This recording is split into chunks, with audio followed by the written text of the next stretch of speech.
What's up, everybody? This is Jay Wicker with Real Estate Aholics, and I got some great real estate investors on the call with us today. What's up? What's up, Lenny? Hey, Jay, what's going on with you today? Not much, man. Not much. And we got Jason down at the bottom here. He say he'll log in a few seconds. Tell us Yeah. where you're logging in from, what you do, Hey, man, all that good stuff. my name is Lenny Smith. I am co-host of Real Estate Holics podcast with Dr. Jay Wicker over here to my right. You know what I'm saying? The reason why I call him Dr. J because he didn't put me in the game. I like that. I like that. You know what I'm saying? Also do have my own podcast, Wholesaler with Lenny. You guys can find me on Facebook and the Wholesaler with Lenny group. I do buy and hold through creative finance, and I'm also a wholesaler. That's what brings the bread. I'm in Springfield, Missouri currently. My markets are Cleveland, St. Louis, and Springfield. Guys, if you got any deals, let's JV. Man, that's dope. You know, my nickname used to be Jay Wicker, the JV King of Real Estate. Oh, I no might, doubt. I might to bring that back out, bro. You inspire me, man. I tell you, bro. I mean, Oh, I'm saying, man. look at Lenny. Lenny's going. So We got to do it, man. We got to do it. absolutely. And I said again, so I know Jason gonna come in a few seconds though. But yeah, so you guys know me, man. I'm kind of the same thing, man. That's Lenny here, man. But my market is the United States of America, bro. So I have buyers in all 50 states. Yeah. As long as it's not in the rural area, it's in the area that people are looking to buy. It's easy to find some buyers in that area, man, to get it done. So we have some proprietary ways to get that done. Once we get a deal, you send it over to us, and we get it done. We help you step by step on getting that done. And yes, we can get it done without me actually physically being there to get it done. So it's ways to do that. So There you go. yeah, right on time. What up? What up, Jay? What up? Right on time. So where you logging in from, what you do, and all that good stuff. Oh man, logging in from Dallas, Texas, and you say real estate, we do it. Right. Exactly. Yeah. You say real estate, we do it. Mainly single family, but you say real estate, we do it for sure. Absolutely, man. Man, I got a question for you guys off the top, man. Is real estate still fun to you? Most definitely. Yeah, why wouldn't it be? It's one of those things where, just like anything else, even if you're working at a regular job, you can make that fun. That's right. Right? You can make that fun. It's just that most people have the mindset when they're on the way to waking up and making the commute and the drive that they've caused themselves to not make it fun. Right. Yep. You've already put that mental mindset into it that it's not going to be anyway exciting and anything. But Exactly. and it's the same way with this, right? If you wake up and you say, "Oh man, I gotta go in here and make some phone calls. Right, Oh man, I right. gotta, You can't do talk that. to these crazy sellers." And it's Right. not gonna be fun. And Yeah. the fun part for me still is the history of real estate, right? And when I say when I mean like the history of real estate, I've been in St. Louis. I've been in buildings where there's history of the Underground Railroad that ran through that building. I've been in buildings in St. Louis where there was speakeasies from the 40s in the basement. Wow. You know what I mean? And he was like, wait, what is this? And oh yeah, this used to be a speakeasy back in the day, old Wow. juke joint, et cetera, et cetera. And one of the most exciting things I literally found was we was in this big house in St. Louis. We was going downstairs. We was in the basement, and there was a door in the basement going out. You can't see the door from outside, so they blocked the door. So my dude noticed hinges on the steps we just came down. Dude, you know those whole steps opened up and closed and went up, we went back on the building. The building was like 1803 or something like that. You know what I mean? Wow. They had a hidden room up under the doors, whatever, and we had thought that, might have been for hiding runaway slaves too, or whatever. So, the history, man, it'd be some, like, I've seen some fun, cool stuff, going in these houses, man. It amazes me. Man, that's dope. I never really thought about it like that. I know I got a guy now, man, who's we get ready to do some stuff here with the governor. I think he said the governor, if I'm not mistaken, but downtown towards Deep Ellum. area in Dallas, man, where we're dealing with an old hotel down there with some people from back in the days on it. A lot of black people did, or whatever the case is. So it's like a historical building, and I'm looking forward to going. As a matter of fact, I may go down there this Saturday to go and take some pictures and shoot some videos and stuff like that and put it on this so you guys will be able to see that. But that's dope. But That'd be pretty cool. To answer my own question in this situation, man, I'm still having fun, man. Like if I wasn't getting paid to do this, in some capacity, I still would be doing it. Oh man, that's right. You know what I'm saying? Some capacity, I still would be doing it, man. Even if I wasn't getting paid to do it, bro. That's how I know I'm supposed to be doing this. You know what I'm saying? Your payment is the byproduct of it. Absolutely. You know, so there's no reason. To me, it's not going to go anywhere. Nah. Right. You know, it's not going anywhere. Nobody's making any more land. So let's get it all. Yeah. Right. Absolutely. And doing this podcast, guys, it's opened my eyes to a lot of stuff, man, that was laying dormant in my business. You know what I'm saying? That I was like, okay, I know how to do different things, whatever the case is, but I haven't been doing a lot of it. And I'm like, man, doing a little research on different things. Like, man, I forgot this part of this. You know what I'm saying? Let me make sure I'm doing this too. So this is a plus for me. I'm learning some stuff, and I'm bringing some stuff back up as well. Like we lease options, right? I haven't really done a lot of them here in Dallas like I'm supposed to, but I do put together offers all the time. But actually sitting down and say, okay, how does a lease option work again? Let me just mentally go through this whole process again. Like, wow, I haven't thought about that in a while. Yeah. You know what I'm saying? Well, you know why you stopped doing that when they changed the law. Yeah, but, but I mean, you still can do it. It's yeah, ways you still can do it. You just have to, you got to finesse it a little bit. But yeah, that's true. That's a good point. That's a good point. But see, as you know, we virtual wholesalers as well. So it's some markets that we still can do it that way. But I just, going through it today, like we'll see some stuff we kind of go through today, be like, man, we need to do it. I'm excited about it again. All three of us need to do it in this market right here. Yeah. Perfect market. Springfield, Missouri. Perfect market. St. Louis too. Yeah. So cool, man. All right, let's jump into this thing, man. So we're gonna talk a little bit about lease options. When a person first get into real estate, man, they might jump right into wholesaling, right? And unfortunately, man, a lot of people, new guys, don't know anything about anything else other than wholesaling. Right. So this is a new tool. Well, not a new tool, but this is another tool that they can use in order to knock a deal down. Right. And the great thing about doing these lease options, man, you don't have to be in the hood to do it. You can do lease options no matter where it's at, man. You can actually get them done. So the question is, what is a lease option, guys? What is that? Exactly what it is. It's a lease with an option. Right? Yes, I mean, because everybody think about a lease, they think about renting, they think about, which is right? They think about renting at the same time. I'm gonna lease this property, but now we put the option part on. I'm gonna lease it, but I also then have the option of purchasing it, and I'm gonna exercise that option whenever we predetermine that with the seller. That's right.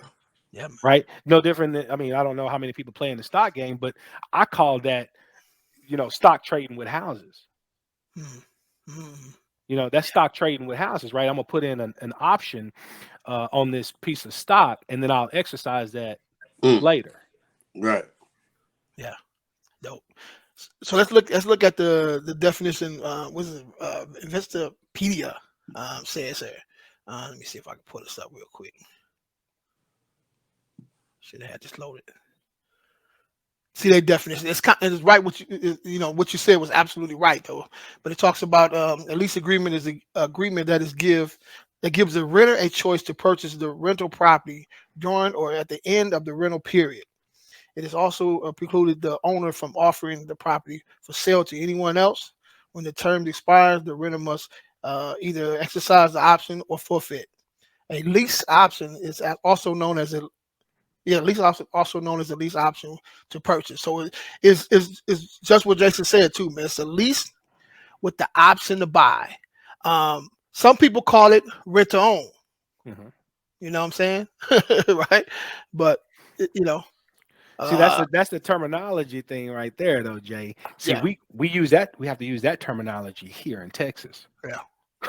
Yeah. We can't use. Well, let me put it like this: we use the rent to own option here in Texas. The wording here in Texas, so that we can avoid that lease option in there, especially if there's an underlying mortgage. Facts. Okay. So that's if it's underlying mortgage in that situation, so it's a subject to. No. Okay. So okay. I mean, we can do it as a subject to, but you can also do that as a lease option. It's no different than us as investors. If we can lease our property out, but we have a mortgage on it, we can lease that property out to someone else without giving them the option.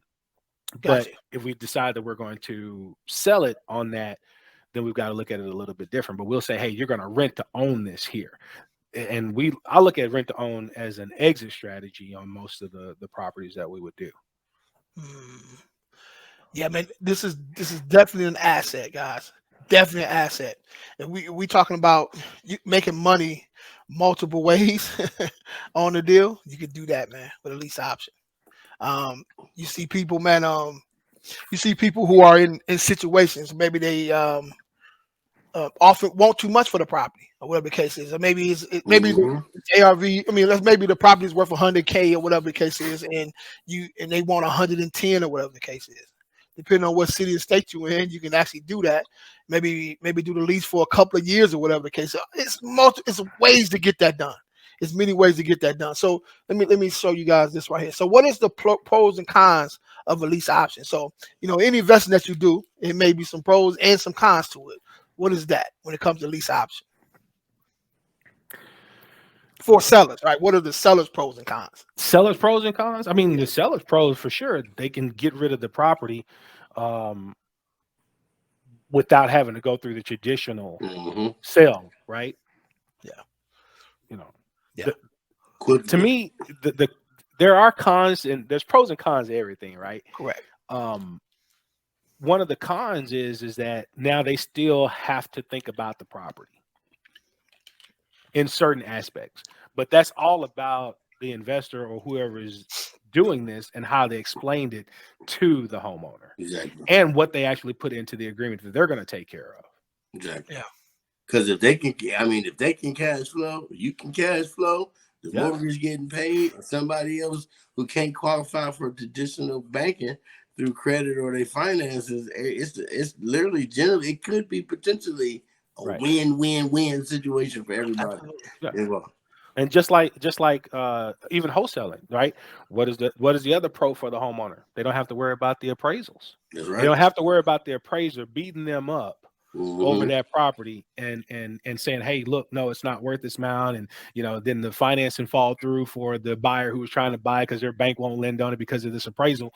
There's no appraisal, just like we do with wholesaling. There's no appraisal, right? Yeah, we want to see it, but there's no appraisal, and we're not trying to pass inspection because we're not trying to go out and get a conventional or FHA loan for this property. Yeah. So you don't have to worry about it. We're still taking it as is because we're going to add value to it anyway. Right. We're going to add some value to it anyway.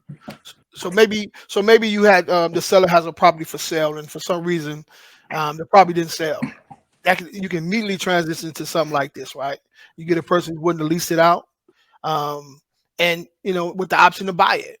It's a pool of people who are willing to do that. Right. Years ago, I was a mortgage banker for prime lending, and I didn't even know anything about this.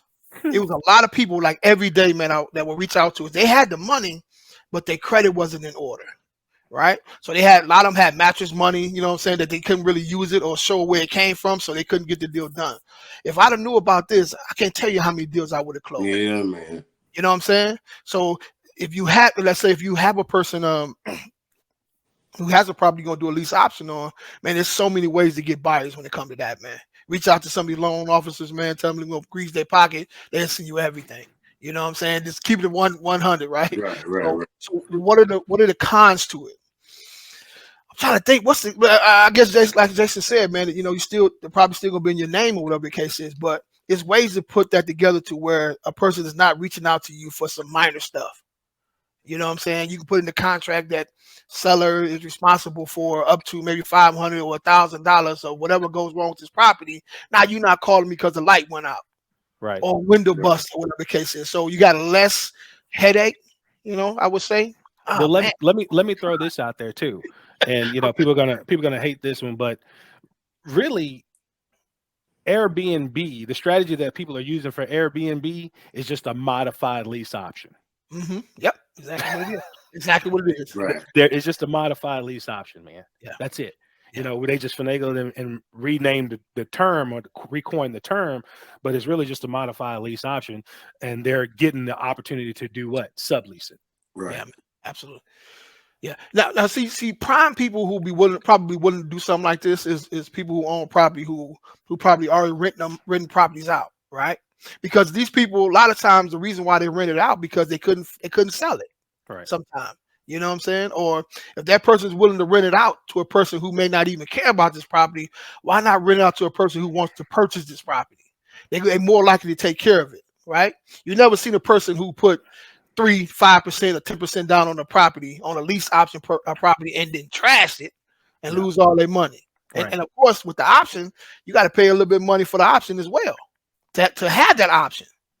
You know what I'm saying? So you put down maybe the deposit, first month rent, plus money, the 3 to 5% or more for the option contract as well. So you ain't trying to trash that. You trying to get your credit together so you can purchase this property. And that's that headache that you normally would have with a regular renter. You don't have that headache. And these people are gonna pay, and they'll pay what you want for the property too. Right. So you know what I'm saying? So if the market is 100K, you can mark that bad boy probably to probably 105 and get more than what you actually wanted because you're putting a tenant in there who can't qualify right now, but who wants to move in today. It's a win-win for everybody. Nice. Yeah. These options is phenomenal, man. Yeah, for sure. Phenomenal. I see. Remember we was talking about that one building that I was slipping on. I had rode past it for like 2 years. And when I first watched that video by Bill Broncheck then about lease options, and it ran across my mind to get that video, to get that building on the contract. And then, as soon as the discounted pallet sales started going crazy, during COVID, everybody was opening up bin stores and pallet stores, shipping Amazon and Target, returns across the country. One of the guys, he blew his network up so big to where now he literally has that space at CVS now. They literally just bought that building. So now if I had that building under contract, I could have did a lease option with these guys for 10 years. Yeah, man. Yeah, man. Absolutely. Absolutely. Now we got quite a few people on the call here, man. Everybody, please like, share, and subscribe. Most definitely. Don't mind, man. Really appreciate it. So yeah, you're right, man. A lease option can be as long as you want it to be. So I'm mad about that one. Yeah, you missed a good one, man. Yeah. All right, cool. All right, so the question is, you can pay the seller full price and still make money. So how can you do that? If you're paying the seller full price, maybe even over, how do we make money? Cash flow.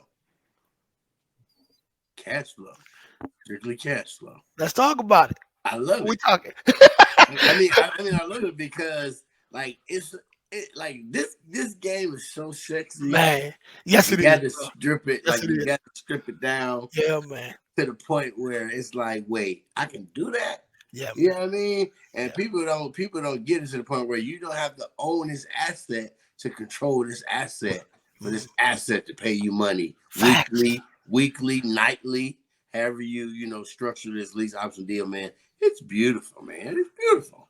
That boy preaching, man. He preaching to the choir right now, man. It's beautiful. Preaching. I mean, when we don't have to put in no money, right? I mean, we got to pay deposit first month and deposit. Okay. Well, not necessarily. Not necessarily. The end buyer can take care of that. Exactly. You can set that thing up to where it don't go into effect until you get somebody to take that position. Exactly. Now it goes into effect. So exactly. So yeah, we can write the deal up 100 which ways, as you guys can see. Yeah, man. That's huge, man. That's huge. If one of the first thing I do, if you own it outright, man, you go ahead and check what did you have it rented for? What was it rented for in that area?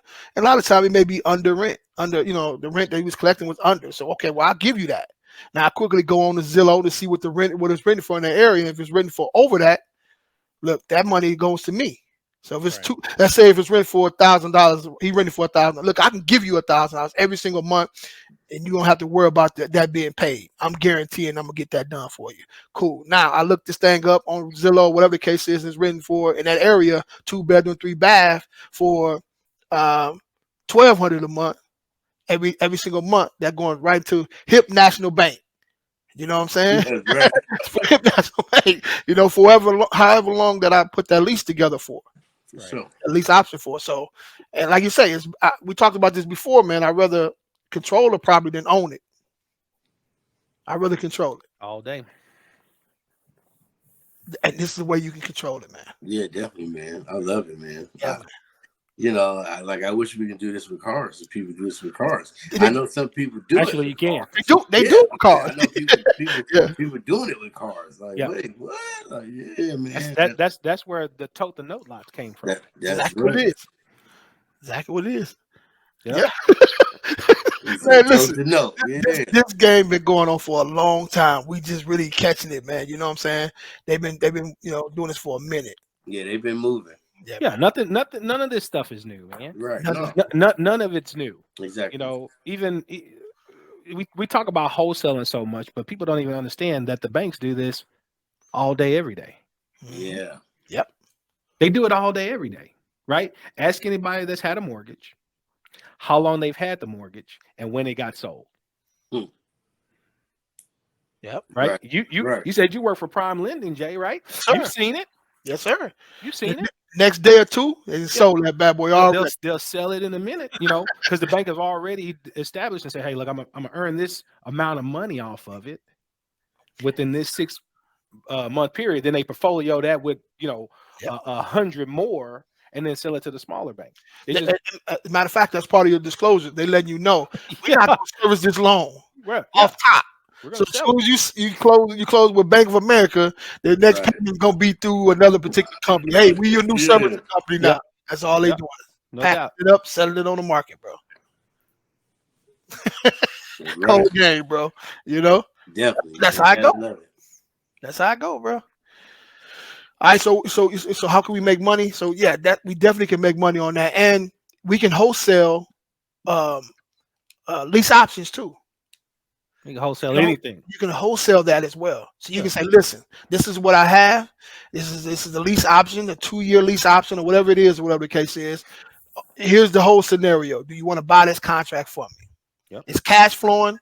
I can assign this contract to you. Now you the person that's in the middle doing your thing, or whatever the case is. Mm-hmm. And you take your cash and walk away. Fact. That's so cool, man. It's crazy because when I was going over this, I'm like, man, I'm tripping, man. That's all I kept saying to myself. I'm tripping, bro. Yeah, so real quick, why are we cash flowing this thing? So let's just say we go ahead and take it as we put the lease option down, right? And we make it an Airbnb, right? So we can literally wholesale this whole Airbnb. Mm-hmm. Oh my God. Yeah, man. Yeah. My man that was on the call with us a couple of shows ago, I can't remember, Lawrence. He wholesale, he does Airbnbs. Low. So next time we get him on here, I'll get him to explain exactly how he does that. Matter of fact, he talked about it last time we was on the thing. He talked about it a little bit. That is so cool. Yeah, you can wholesale anything, man. Even commercial, you can do a lease option on commercial properties too. It's called a master lease option. Right? So that's what you and Sterling Anderson was talking about. Exactly. What we was talking about. Yeah. Yep. Shout out to Sterling Anderson. Yeah. Shout out to Sterling, man. Absolutely. Master lease option, man. It's the same thing, man. You have the master lease to this whole deal. And your thing now, you just got to make sure that the person, when you negotiate the deal, you make sure that you're able to pay this man his money every single month. Yep. And you any improvements you make to this property, anything that you do to this property that brings value to it, that goes to go to you. You know what I'm saying? So when you get ready to refinance that thing and 2 years, 3 years, or whatever the case is, all the improvements that you made, if it was once worth 100K, you got up to where it's worth 150K now. That 50K is yours. It's even easier with commercial because you can force equity. You can force it. Yeah, man. Right. You put your vending machine in there. You know what I'm saying? These people using that vending machine, every dollar is a multiple. Yeah, you can force equity into commercial because you're not pulling comps like the normal typical person would do for single family, right? Yep, that's true. You're looking, it's all based on the income producing part of it. Yep. And you force income into that property, it makes it more valuable immediately. Definitely. Yeah. Yeah. If Commercial. y'all ain't listening, if y'all ain't liking, sharing, and subscribing, hey, you gotta do it, bro. You gotta Where do you it. gonna get that game at? Nobody on the internet has told you to buy a pop machine and put it in the building and raise the value, man. It's the game, yo. But think about this though too, man. You see these apartment complexes, they have these canopies, right? You pull in there, whatever, right? Yeah. And they charge you $100 or $75 so you can park your car up under that. That brings value to that property now. And it went up every dollar they spend, depending on like the area or whatever the case is, it may be 10%, what is it, like 10 times that or something like that. Right. It's times the multiple. So that's why you see them that they charging for every single thing. So now you go in some of these apartments now, you can't even get regular internet. You got to get it through them. Maybe they have Comcast or maybe they have this person or whatever. So you got to go to them. Guess why? The apartment complex getting the cut. They getting going on the income. You know what I'm saying? Oh, man, it's a lot. Now with your trash, right? They don't even want you taking your trash to the dumpster. They want a company to come to your door to get your trash. Why? Now they can charge you a little bit more for trash removal. Right. And man, there's so many things that they do, man. And it's I mean, it's business. Don't get me wrong, it's business. It's all business. But me knowing it, I'm like, I know exactly what's going on here, bro. Yeah. If it's tall enough, then you can get the cell phone companies to put a cell phone tower up there and rent that out too, because you got airspace up there as well. Yep. Yeah, man. Yeah. I forgot about that, but that's so true. Airspace. Yes, sir. We wholesaling air, y'all. Yeah. We out here killing it. Oh yeah. Yeah, man. Yes, sir. Yes, sir. And whoever stays to the end, man, who sends me their email address. Let me show you what I'm gonna send you guys. So I have a couple of ebooks, man. And one of them is on lease options, man. So I send it to you guys. We giving away books free, man. Yeah, free ebook, man, for you guys. Dr. J. Yes, sir. Free ebook for everybody. Put him in the game, coach. So free ebook. Yes, sir. Nice. Show you how to do it kind of step by step, man. You gotta stay to the end, man. I'll send you guys a link to this, man. You go on there and do your thing, man. Tell them Lenny, Jason, and Jay sent you. There you go. There you go. All right. So we talked about the what are some of the pros and cons from the buyer's angle. So you got a client, right, who wants to do a lease option that you have. What are their pros and cons? Like, why would a person do that? Well, one, the major one that I look for, and we found a lot of people this way, and I think Lenny mentioned it. They don't have the credit, right? The buyer doesn't have the credit, but they want home ownership. Yeah. Right. And we did this back in 2009, 2010. We were picking them up, and the apartment complexes that were within the same mile radius of that particular property, we would market to those apartment complexes. And that's how we would find our buyer. And then we would put them with a credit specialist so they can qualify later anyway. Yeah, man. Boom. That's exactly what you do, bro. So I want to make sure when I'm doing one of these here, right? I know back in the days what a lot of people used to do, if a person had 10 grand, they was getting them in there no matter if they can pay for it or not, right? So the way I operate, I want to operate with ethics, man, across the board. So if I tell the seller I'm going to take care of them, I want to make sure that they're taken care of, right? So what I want to do is, I want to pull their credit report, right? If their credit is not good, man, get it with my credit guy. I have two, Miss Alami, she's on Small Business Stand-Up podcast, and Mr. I can't remember his name, I'll think of it in a minute. But I want to pull the debt to income ratio to see if they actually can qualify for that. You know what I'm saying? I want to make sure everything is right. So it's an easy transition. You know what I'm saying? And when I walk away, I want to say, okay, you in good hands. Everything gonna be taken care of. So, and I'm not trying to stand in the middle of it. I just want to get my cash and keep it moving. Right. That's kind of what I want to do. Right. So it all depends on how you set that thing up, man. But yeah, operate with ethics, man. Just don't. I know it's easy money. Don't let it be a money grab and then take on off without pre-qualified. Yeah, Right. definitely don't do that. You talk about ethics, but I mean, there's some federal guidelines behind that as well. And I don't know if you remember, Jay, back, when was this? This was around the same time, 2009, 2010. And I've had some buddies that went to prison for doing that. They had opened up an FBI headquarters right over there off of Loop 12 and 30 just for mortgage fraud. Mortgage fraud. Okay. Because you may not think that you're doing that, but under the law, you are. Okay. You say immoral, but I also look at it and say, hey, look, that might become a legal issue. Yeah. Yeah. You know, if somebody presses it hard enough. Yeah, especially in these troubled times we're in right now, because they really kind of coming down on loan officers and stuff like that. There are new guidelines that they have to adhere to. Right, you cannot make money by putting these people in these high risk loans or situations where people can possibly lose their home. So I guess that may even trickle down to what we're doing as well. So if you do have a person who want to do a lease option, make sure they can afford it. Yeah. You know what I'm saying? Make sure everything lines as far as the money is concerned. The credit, we can get that taken care of. Read that Dodd-Frank Act. Read all of those acts that came out right after 2008. Yes, sir. Matter of fact, right here. Yeah, make sure you right here, bro. You know what I'm saying? Yeah, that's bro. The Dodd-Frank Act show. You're right. Yeah, them consumer protection laws, man, went into effect heavy right after 2008, 2009 crash, and they are looking and waiting, for that. And of course, Jay, are you RMLO yet? No, man. I probably would have took my test a month ago, man. It didn't go that day, bro. I was tired, man. I've been doing too much, bro. But I'm gonna go ahead and knock it out. But But with that being said, let me make sure I make this statement. Hey, this is for entertainment purposes only. Where I'm not an attorney. You know what I'm saying? How you said this? I'm not an attorney. What we're talking about today should not reflect my views, our views, the sponsor's views, the co-host views, or none of that, right? This is entertainment purposes only. So we got to make sure you put that disclaimer in there, man. So, you put the disclaimer in there, but if you got something to say, you call me. Absolutely. So I said, what's the pros and cons from the buyer standpoint? So what is a con? What is a con from the buyer standpoint? You know what, Jay? That's a hard question.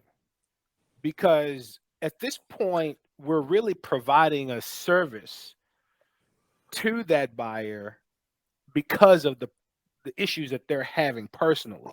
Right. So, and if we're doing it right, then there is no con. To me, it's not, because we've already outlined what the problem was and we're solving the problem for them. So there shouldn't be any conflict of interest or any of that if we're doing that buyer a service that no one else could do for them. That outline, like he said, that outline, how we literally take this option and we break this option all the way down. Right. For the seller has absolutely no confusion at all. Yes. And then, like you said, I had that little clause in my contract. Hey, ain't nobody holding no gun against you. You ain't all that. You making all these decisions on your own free will. You coherent. You know what's going on. That's that CYA. Yeah, cover your butt, brother. Yeah. So let me put together a scenario then. Okay. Here's the scenario, right? Our seller has a property, own it free and clear, right? We have a buyer who wants to acquire this property through lease option. And let's say they go ahead and acquire this property through lease option, right? They do a 12 months, getting their credit together, and then they put down our option money to purchase this property. Let's say our buyer, run and hit somebody and they get sued. And they want to put a lien on this property. Could that be a con? Or how do we fix that for that not to happen? They couldn't. They're not going to be able to put a lien on it. Okay. Your buyer, there's no transfer in title yet. Okay. Right? No, well, okay. So, but I'm saying that the seller, something happens to the seller, Mm-hmm. to where the seller gets sued. Oh, the seller. Seller gets sued. Okay, the seller gets So, sued. okay. So how We can put it into a trust. Boom. Boom. Understand that, guys. Understand that. That's huge, man. I was telling this guy this the other day, man. He had this property, right? He called me up, man. One guy I talked to, it's been over a year ago. He always straddling the fence about joining the program, right? But I still would give him the game. He called me up. He got some money. He said, man, listen, man, I'm about some 20,000 away from owning my property free and clear under a lease, on an owner finance deal. I said, he said it's about 200,000 in equity in this property now. And I say, man, I say, so you've been paying, doing like a contract for deed, basically, whatever the case is. He said, no, I've been paying directly to the seller, and they've been making the payment. I said, man, listen, immediately put that in the trust, bro. When it comes to this money, bro, things get funny. It's about time for them to transfer everything over to your name. No, they good people. No, bro, put that in the trust. You know what I'm saying? Yeah. I'm glad you said that, Jay, because that first owner financing deal I did, I was like, you know what? I'm not gonna put my name on this paper. Like, I need to put this in my LLC and then put this in the trust. Yeah, man. Because I don't need nobody coming for it. No. This is important, bro. We should talk about trust. Yes. On another episode. That's real. We talked about it in one episode before, right. But yeah, we need to really go in depth into trust, man. Because here's the thing, in a trust, if it's written properly, then you can break that property, that single family residence down, and it's no longer real property, and you can turn it into personal property, which also changes the tax benefits and all of that stuff on it. So I'll throw that out there and wait till later. But understand, I should be ducking. This shot started. But listen, one thing about it, man, if something like that happens, them attorneys, they pull you up to see what kind of assets you have, and if they can attach it to that asset, bro, trust me, they're gonna do it. Yeah. But if it's in the trust, they looking, but they can't see. You understand what I'm saying? So do that immediately. And he said, you know what, man? After I got on the phone, he said, man, you're absolutely right.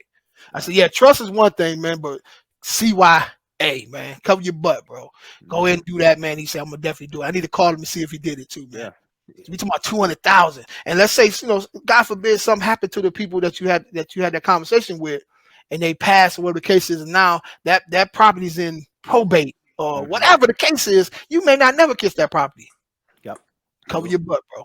That's right. That's the game for everybody, man. Y'all pay attention to that, bro. I know y'all seen that recent example about Prince's family finally getting his money because that man ain't had nothing in the trust. Come on, bro. Come on, man. We just saw it. That man's family just not getting to touch his stuff because he didn't have a trust set up. Yep. Yeah. Now, some of the pros is you get in the property immediately. You don't have to wait. You can literally sign the contract real quick and move in that day, that hour, whatever the case is. And you don't have to go to a title company. Well, what I would recommend, go ahead and get the title ran, though. Make sure that there's no encumbrance on the title, whatever the case is, but you can move in immediately. Hey, let me say something about that, Jay. Yeah, you can do that and run the title search on there. But I'm okay with buying it with issues. I just don't sell it. I just keep it as a cash flowing asset. I just won't sell it. That's definitely a good point. But okay, I'll die someday, and it doesn't matter. If that's something you're gonna put in your portfolio, I definitely understand what you're saying. Mm-hmm. But if you're going to turn around and maybe set somebody up to purchase it, they want to make sure that they invest that money, go ahead and run it. But I hear what you're saying too. That makes sense. It's a lot of people do that. Was it quick claim deed? Similar to that as well. You can still do a warranty deed on it. Yeah. You just do it yourself. There won't be any title insurance on it. But again, I'm not trying to sell it, so does it matter? Yeah. Yeah. If it's your personal asset, let's say, maybe down the line you're gonna want to sell it or whatever, definitely get that ran because you want to make sure that there's no encumbrance on the title. And it may be something that's there that they might not even know. You know what I'm saying? Maybe from the person that they bought it for, if they didn't run the title or whatever. So go and spend the initial investment, man, to make sure everything is good and you Gucci. It's like $100. Yeah, it's not expensive at all. Write it off at the end of the year. Yes, sir. Spoken like a true investor. Absolutely, man. Cost of doing business, man. Yes, sir. Yes, sir. Right. All right. So let's go here. Can this work in high-end properties, right? So, one thing about wholesaling and stuff like that, the first thing a person do, they want to go to the hood, right? That's cool. You can definitely do that. But here's a strategy that you can go into the higher-end properties too. There's money out there too. These people are going through different situations as well. What do you guys think about that? I like that. Me too. And the reason being is that when you start looking at higher end properties, you're also looking at a better value property. Now you've also got a different type of clientele too. And I'm gonna keep on referring back to you working at Prime Lending, right? That a lot of some of these professionals and the amount of money that they earn can't be proven a lot of times. Yeah. But they have it. Yep. And you can prove it. You can prove it through the bank. Well, sometimes, you can prove it. You can prove it through the bank. Yeah. But sometimes the red tapes with the banks, that's true, when they try to approve a mortgage, won't do it. Yeah. Yeah, that's true. Okay. That's true. So this is an opportunity for you to also be able to connect with some of these high-end professionals that will lease this property from you as well, which then on turn, you can also report this to their credit for them too, because they mostly spend cash on everything. Most of the time they don't have the credit. They got the cash, but they don't have the credit. Yeah. You can report these payments for them to help them out on that as well and add that trade line to their credit. And then they can eventually qualify for it. So now the difference in what you owed and the equity in it is a lot more, because the more money you waddle in, the more stick to you. So that's why I'm talking about high end. Man, that's fire, Jay. That's fire, bro. You report that to the credit bureau form as well, man. That's huge. Yeah, they've got the income. Doctors, lawyers, they've got it. Yeah, man. But they're not W-2s. The house that we purchased here is we doing it on a finance, bro. Yeah, I ain't going through a bank. I don't have to. Like as we coming up, right? I always thought we had to go through a bank to acquire property. You don't. Nope. Or have your credit. Or have good credit, right? You know what I'm saying? You don't have to do that. And the thing about it, man, fortunately and unfortunately, is people losing their houses every single day. Right? You here in Texas, man, you go downtown, the courthouse, man. I can't remember what day it is, but one time out of the month or whatever, they're selling all these houses, fire selling them. Right? Yeah. It's stuff that's out there, man. Do your marketing, man. We look for a property in this area and hit it hard or whatever the case is, and have the money to be able to put a little money down or whatever the case is, move right in that day. Yeah, let's put those two together real quick, Jay. And I'm sorry, lady, but let's put those two together real quick too. One person might be losing their home, and that could be a money financial issue, but they're trying to get back on their feet, but they can't afford that one. But if you got another lease option that they can actually afford, okay, now you can flip-flop with them and put them in that one that they can afford as they start to work their way back up. You've helped them 2 times. Yeah, man. Okay. And then now you're going to help another family into that other property. That's right. Yeah, I was telling my homegirl that she was like, man, I gotta get a bigger house with her. She's like, I need a bigger house. And I'm like, use the knowledge you get. Like, you know how to do lease options, whatever. She was like, no, I don't. She's like, I need to learn. I'm like, yeah, we need to learn. I'm like, yeah, we need to learn. I mean, because if you got the cash flow and you don't want to use the bank, you don't want to use the credit, go get that option together. Right. Put that option together. Formulate that deal to make that deal make sense and go after your house. Go get your house. Like, go get your house. Like Jay say, this house, Jay say, we ain't go to no bank for this. Yeah. You know what I mean? Matter of fact, go get you 2. Go get you 2 of them. One to pay for the other one. That's right. Here's the crazy thing about this too is that there's no limit on how many you can do. Nope. When you go through a bank, right, you probably can get up to, is it 4 now? If I'm not mistaken, I thought it used to be 10. It maybe they dropped it down. So the max you can go through a bank to get the acquired properties is 4. But a lease option, there's no limit. It's your ability to find deals. You can have 1,000. It don't matter. Come on, bro. Listen. It's people that just does this. Yeah, that's it. Yeah, that's it. Yeah. That's it. Yeah, I was talking to a guy the other day, and he was saying actually, Mike Batista. Give a shout out to Mike Batista. But Mike Batista, man, he's done everything. Yeah. He literally told me he locked himself in a room and didn't get out, didn't leave until he learned on the finance and credit. He didn't leave the room until he mastered those. Right? Sound like my guy. Last year, this year was the last. Last year, he bought 30 houses last year, man. And he's selling them, most of them right now, he got them all. Most of them now, he's selling them all on lease option. Yeah, man. See, right now, what I'm looking for now is, I'm kind of giving you the games. I'm looking for some condos to do some lease options and some like duplexes. That's what I'm doing. Yeah. Okay. Condos and duplexes. Yep. All right. Yeah. So here's the question.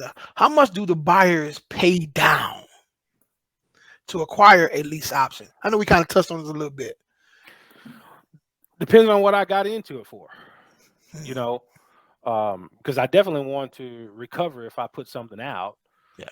But then in some cases, maybe a little or nothing, first month and last month and maybe a sizable middle deposit. Yeah.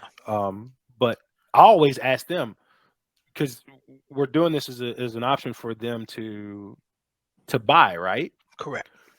Magic question. How much do you have to secure your option? Boom. Let them put the price. Let them tell you what that is. How much do you have to That's a cold game, bro. Your option to buy? Yes, sir. Right? Yes, sir. And then sometimes they'll be like, well, and if it's too low, then you find other ways for them to come up with that. We did one not too long ago. Actually, it was a subject too, but almost the same process. But they don't know that they can get money from their 401k. Exactly, bro. Okay, you can get money from your 401k, and then you're Roth. you won't get taxed on that if it's for purchasing of a property. It's wild because I was just watching Bill Belichick earlier, like an old video that he did like 8 years ago. And he was like, yeah, how many ways you can do it? He was like, cash. And he was like, retirement. And I'm like, wait, what? And he was like, yeah, he's like, in some cases, you put that money down out of your Roth. He's like, in some cases, that IRA will buy that property for you. And then you just keep on. I'm like, wait, what? I was like, oh, no, I didn't know that. Yeah. Like, you know what I mean? Like, I've heard stories about people saying, well, man, I was doing this and we did that. And I just took a little money out of my 401k. And that's how I got started. Like, I've heard that story. Yeah. You know what I mean? Many a time. So, yeah, man, most definitely, man. Yeah. Borrow the money. Yeah. Jay just threw a no-look pass. Man. I can't let that pass by without touching that again. You said, no, I'm going to let you do it again. You said, borrow for your Roth. No, you said, 401k. Yeah, and what happened again? They have the option of you choosing how you're borrowing this money. If you put for your primary residence, your house, you don't get taxed because that's pulling money out early if you just take it out. Yeah. But you have that option of filling out the proper paperwork to get it out of there for your primary residence with no taxes. Boom. Come on, man. Come on, bro. With no taxes. This is tailor-made for this. That's right. Like, share, and subscribe. Don't forget. Yeah, you heard it. We done gave them $1 million. We done gave them $1 million game already. Yeah. Yes, sir. And they get a book when they go. And they get a book to come with it, bro. And so let me throw this out there one more time, too, because everybody's dumping money into their 401k as well. We all got to understand that you can actually get loans on that 401k, okay, in whatever you're contributing to it or whatever the case is. This is just another golden nugget out there. Borrow that money. Because when you're paying it back, it's coming out of your check anyway. Mhm. You're paying interest back to yourself. Okay. Why not do that? Yeah. Yeah. I If I'm did not that. I did that for years. Yeah, and if I'm not mistaken, it lowers your you pay less taxes too, right? Because Well, is that that's the first part of it. okay? Okay, you can put all your money in your 401k. Mhm. Okay, but you got to make sure that you're vested in the company in some cases. But you can start putting your whole check in there and then just pulling the loan out on that money. And if that's what you need to live for the rest of the year, you can pull that whole loan out. Now you're living off the loan. So the money's coming right out of your check every month anyway to pay that back. And now that's interest being paid back to that loan. So the next time you know it, when it's actually paid off at the end of the year, because it's all coming out of your check, it's all tax free. But isn't that tax the interest you paying back to yourself though? But it's back into Yeah, so you don't lose. Right. So now by that time at the end, Yeah. the loan's all paid off within that time frame, right? And you do it all over again the next year. Yeah. Okay. So my understanding from 401k, you only can put in a certain amount every year. Depends on the company. Depends on the company. Okay. Man, listen, man. Now This you is can put. fire. Now I'll take that back. Sometimes it depends on the company, but in most cases you can put as much as you want in there. The company will only match a certain amount. Yeah, I definitely know that. Yeah. And it depends on who you're with. I've only done them with companies that offer what's called profit sharing, so they don't match anything. We get a percentage of what our annual income is at the end of the year based on the growth of that company. Gotcha. Okay. All right. Fire, guys. Fire. All right. There's two more questions here. All right. Do the buyers pay taxes on a lease option? Who pays? When? Yeah, I guess you can say when. When you first do it, yeah, that makes sense. Yeah, when they're not paying it up front. Well, they are within the amount that they're paying because that's actually going to escrow and all of that stuff. But when they get ready to buy, well, who's paying the taxes then? Yeah. When we're closing, when we're getting ready to close out, if we're selling it. Facts. All right. So now I split it with them. So here I'm gonna do the what they call it, the drum roll, right? So here's the big question at the end here. So check this out. How can we close these deals with realtors? In what ways? Well, it depends on how we're looking at it. Okay. If I'm looking at a realtor, then I've got to be strategic as to where I'm looking for the deal. Okay. So I'm looking on the MLS. Am I looking for properties that need some work? Yeah. Because I know for a fact that more than likely a conventional FHA loan is not going to lend on that property.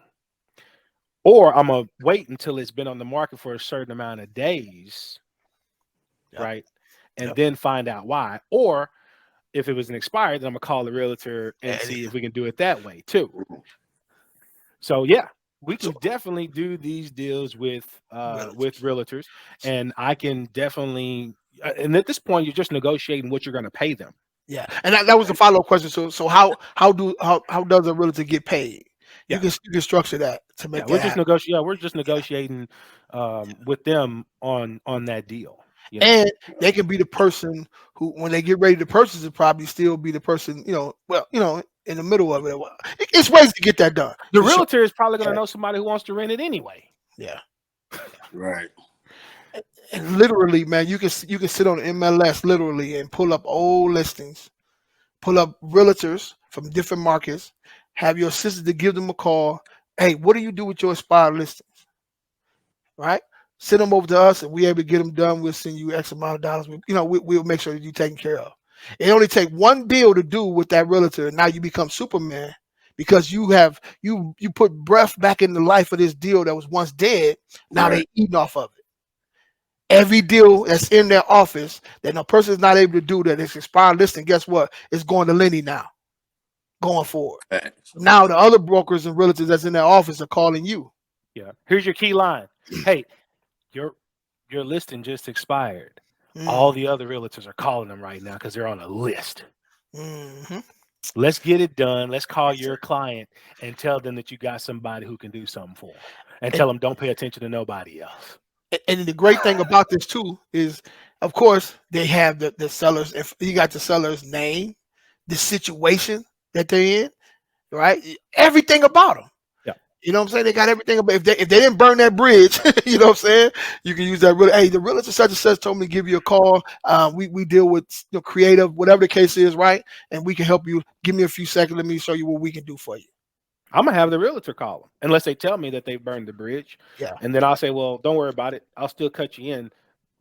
Let me call them. Yeah. Right. Why not? Yep. You know, let me call them. I won't even mention you. Yeah. They don't like you, but I won't mention you. Exactly. You gonna kill I can buy the list anyway. I can get the expired list anyway. Yeah. So I don't, I really don't need them. And if they know that and understand that, then we're good. Yeah, man. Man, listen. This little hour here was jam packed, man. Definitely. This was jam packed, bro. You know what I'm saying? Like I said, it kind of put the little air in my lungs, man, because I kind of this part of my business was laying dormant for a minute. So I gotta, I'm gonna revive it, man. Jay gave us the no look pass, you know what I'm saying? All day long. So it's up to us to go ahead and dunk it in there, So man, dope, man. Any last comments, guys? Find you a lease option. That's right. Find you a lease option. First of all, find you a wholesale and see if it meets the lease option. Yeah, man. Okay. Yeah. Because one of the things that we typically do, and I find this ridiculous, is that people will graduate themselves from wholesaling to something else. Stay in wholesaling. Use that as the marketing generating activities that is happening in your business, and then see what other creative opportunities you can get from those leads that you would have been throwing away. Right. Don't just think about one thing. Hey, that's wholesaling. You're still going to do the marketing. Yeah. Might as well pick and cherry pick what you can actually do with that. As Ron LeGrand used to say, who was my first mentor, is that you need to be a transactional engineer. And what that means is that you need to be able to identify what category or bucket that this lead falls in, so no lead gets left behind. Lead left behind, bro. And see that, and a wholesaler, right? Stuff that we do, right? We're just problem solvers. That's all we do. We find a situation and we solve the problem. Well, that's all Facebook is. Yeah. So that's why I say when I put together offers, I put together multiple offers per deal. Right. And a lot of times, if I'm able to talk to this person and I know exactly what they want, I'm gonna put that offer together so that fits what their situation is. But sometimes we're not able to get everything we need to get from that person. So then I put together multiple offers. Look, if we do it this way, you get more money this way, but we're gonna do terms. If we do it this way, a little bit less money, but we're gonna cash you out within 7 to 10 days. Kind of a thing, right? Just one more thing. That's all you do. Just one more thing, then make the other offer. Yeah. No, you said something a minute ago, man. Let me see. You said you allowed them. You asked them what are you able to put down for a option? That is fire. What you just said. I want to make sure that how much do you have to secure your option? So here's the deal. So most of us will say we need 10%, 20% down, or whatever the case is. Hold on one second. So Terry Reed, what's up, Terry Reed? You say, what's up, fellas? Hey, Salute to you. Salute to you. So most of us will say that number, man. But no, why is it important not to do that, Jay? I mean, to do what you're telling us to do. Why is it?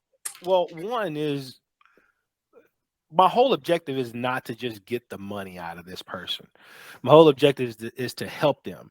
And the more truth that I can get from them, if they tell and they're honest with me about what they actually have, maybe this might not be a fit for them, but maybe I have something else that is. Yeah. Or maybe I can add them to just my lease option buyers list. Yeah. You understand? See, we always talk about cash buyers list, but you should have a retail buyers list and a lease option owner finance list. That's easy to get to. That's very easy to get. Right. Just pull a bad credit list. Yeah. Absolutely. Just pull a bad credit list. Yeah. And now you got tons of potential people, right? Yeah, that want to buy. Okay. Facts. Last comment, question here.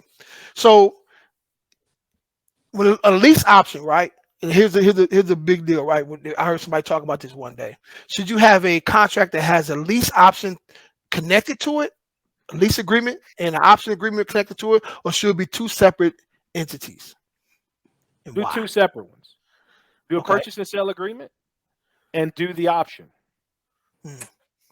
Okay. Have you ever heard that before, Lenny? No, man. Oh. No.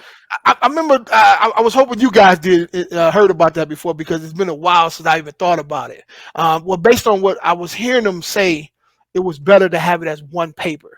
I can't remember in detail kind of what they said, but I'm gonna look it up, and I will definitely send it over to you guys. I'll tell you what I think about that. I think that they try to make it on. No, they said make it two. They said make it two. I'm sorry, bro. Go ahead. Okay. Because I was gonna say on the one document, they want to make it so simplified that it's easy to explain to the seller. Yeah. Okay.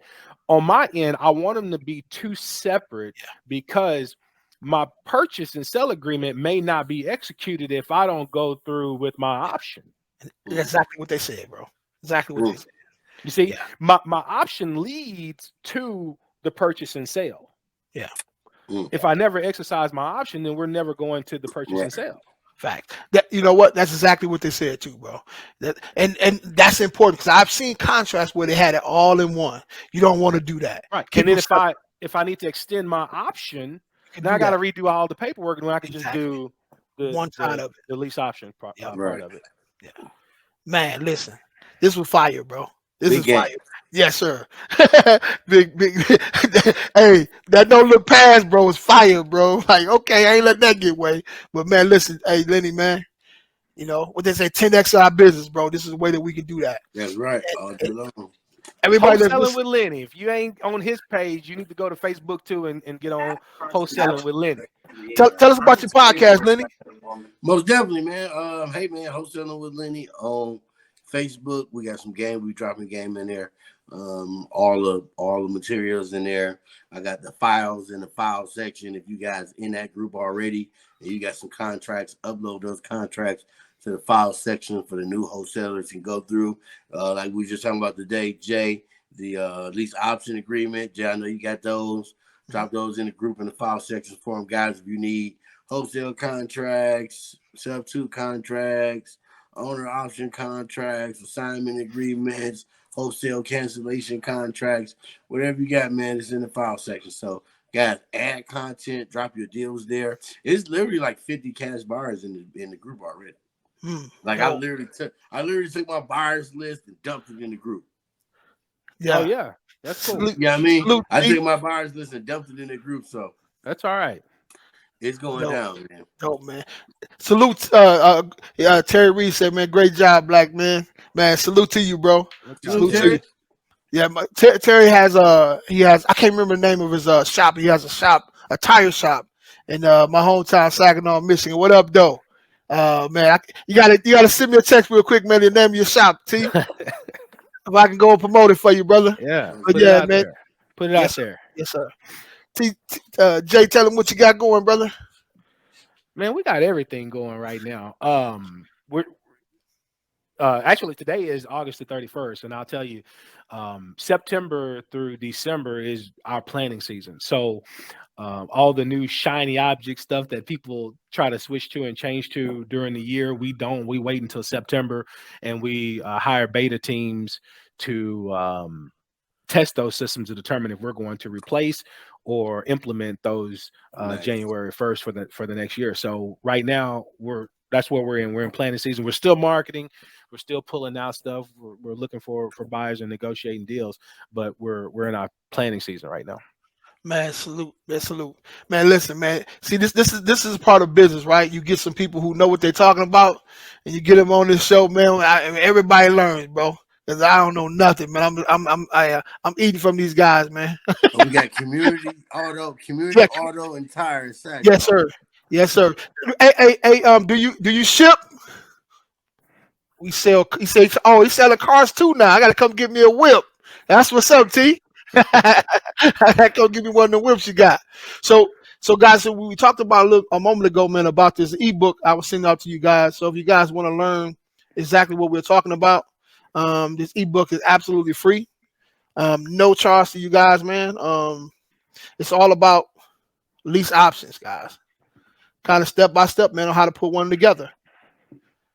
So if you send me your email address, DM me your email address, or send it to anybody you see on here, man. I'll send this right out to you guys tonight, and you'll have it in your inbox, bro. Get it. Now, Yeah. here's what I'm gonna put along with this book, if you requested from Jay, is that don't just let that sit there. Facts. Read it. Yeah, man. And put some action to it. Right. And if you don't know where to start first, this is where you need to come back to, because everything is going to always lead back to what we've already talked about in prior podcasts, as well as this one. Come back and listen to this. Go back and listen to some other ones. Yeah, man. But don't just get this ebook and let it sit and waste itself. Okay. Definitely. Read the thing and then let's start putting some action to it. And if you need some help with that, reach out to any one of us, man. I'll talk to you all day. Yeah, it's just a few pages too, man. So it's not one of them 300 books. It's just a few pages, man. Lease options is very simple. Yeah, you know, it's very simple. So, and definitely reach out to me. You got questions, I'll walk you guys through it as well, man. And man, support everybody on this podcast, man. Hey, fellas, appreciate this information, man. You guys did phenomenal, bro. And let's knock it out the park next week too, man. No doubt. Definitely. All right, definitely, man. So anybody listen to this, because my guy Lenny, he's in. Tell him where you at. What city you in again? What state I'm you in in? Springfield, Missouri. Where you do wholesaling at? I do wholesaling in Cleveland, St. Louis, and Springfield. We opening up Tulsa next month. If you guys are bird dogs or you're a wholesalers, you need some JV, you want a JV, he got buyers in those markets, reach out to Lenny. My guy Jason, where you at again, Jason? I know you everywhere. I'm in Dallas, Texas, but we are doing stuff in St. Louis, Missouri, Atlanta, Georgia, and surrounding areas of Georgia. We're coming back to Dallas now that the market's changing just a little bit. But Memphis. I forgot about Memphis, Tennessee. So we're looking for stuff all over the place, man. Absolutely. You know me, man. Wherever there's a deal at, I'll go get it. As long as it's not in the rural area. So rural is what's coming up, Jay. Yeah, I never did a deal in a rural area before, man. It's always been a issue for me. Hey, I'm finna coach you real quick. Man, I need an option on it. Put an option on it and wait until they come to develop it. Wow, bro. I've never even thought about that, bro.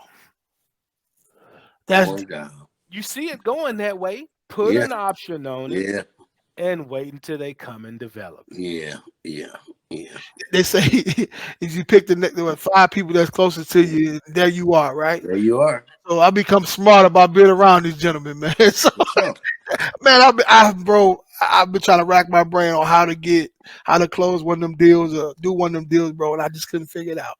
And you just did it like that, bro. That's crazy. And look, the taxes are cheaper too. Right? Yes, and you get it for a write-off. Yes, sir. Okay. Yeah. If you get somebody to go out there and do some agricultural, so you get an agricultural write-off if they go out there and bale hay. Come on, man, you can sell the hay too. Right. Go get an option on it and wait for the development. And you're gonna get a good deal too. Yeah. You're the only one that probably gonna grab it. Right. No, it's a win-win-win-win. That's right. Yes, sir. Hey, man, salute to you guys, man. Oh yeah, no doubt. You guys have a good one, bro. You too, bro. You too. Real estate aholics, bro. Hey, I'm gonna tune in tomorrow, Lenny. I gotta check you out, brother. No doubt, it's going down. See y'all tomorrow. I see you tomorrow.